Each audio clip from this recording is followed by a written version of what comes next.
Now, that's really good. And so the first way of thinking by professionals is that they start to say, well, wait a minute, before we start with a given set of what we think we should be doing, we instead say, what's the bigger picture and how do we fit into it? Right. And I think a lot of people would like to do that. What's missing then is the second part of it, which is how do I get to talk to those people? How do I get to show them that I'm willing to listen? How do I bridge these gaps? Does professionalism give them some insights as to how to go about doing that part of it? Well, that's sort of a segue, natural segue into the second mindset at some level, which is that professionals realize and act like they're part of something bigger than themselves. Okay. My sense in our earlier conversations is that perhaps some of the marketing functions have become a little insular, meaning they're just into their own stuff. And there's not as much integration with whether it be IT or engineering or R&D or whatever it might be.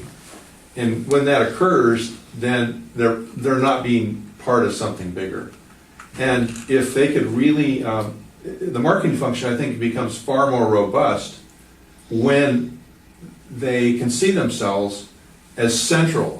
They're at the table. They're part of the game, so to speak, or they're a more significant part of the game. I mean, heaven only knows that Apple has proved that out. Not to pick on Apple, but their marketing function is just completely integral to what they do.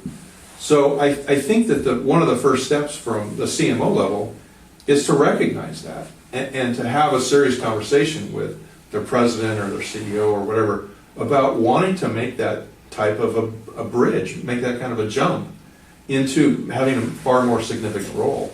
And that changes the way you think about the business. It makes you think about how you interact with all these other groups. And makes you far more amenable to getting some of these projects done that you've talked about, getting from point A to point B, to getting that type of a thing done.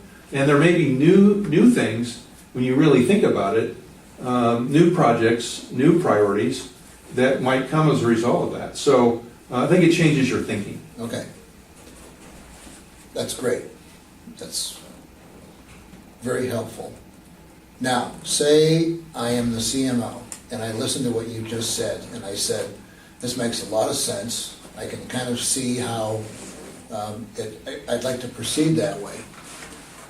I have the other problems of having to say, well, I've got a lack of credibility right now because in the past we have had some things that have gone wrong. Well, everybody has had things that have gone wrong, right? Right. So the point is not to say that I've lost all credibility, but to make the assumption that says, we've got to have some wins here that show that we're able to start making progress on these things and we've actually got some good creative new thinking. And not only is that just on the part of the CMO, but it's also on the part of the direct reports, and it's also part of all of their staff all the way down. How does the CMO and the senior people go about getting the rest of their staff involved in this, thinking this way so that they get as excited and they see the bigger picture? Well, first of all, if the CMO doesn't believe in what I just described and have some compelling beliefs about it, it's going to be very difficult for them to convince anyone underneath them. Okay. So it's really Fair important. enough. What's that? Fair enough. It's really important for the CMO to be able to think about the business in this way.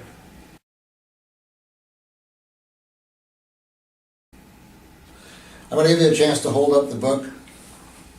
Not that we're trying to sell books, we're trying to sell an idea here. And there's the book. And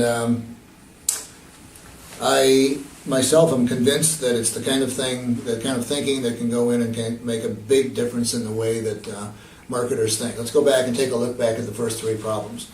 The first problem that we've heard from marketing was that we're trying to get more done. What we set out to do doesn't get done.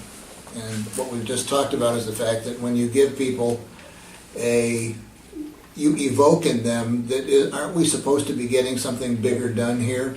People respond to it. People respond to this bigger picture. People respond and they start acting towards it. Number two, it addresses the issue of the fact that when we're going to try to get things done, we're going to have an action orientation. We're going to be doing the things which are measurable. Measures used to be a challenge. It used to be something that was almost, frightening.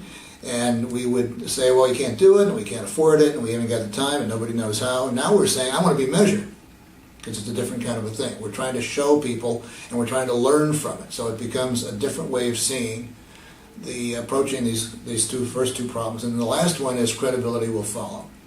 No matter where you are right now in terms of credibility, high, low, in the middle, just started the job, people waiting to see what you're doing, or in your 16th month of the average CMO, 17 months, and you're saying, we need some fast ways of being able to show the kinds of things that we are really capable of.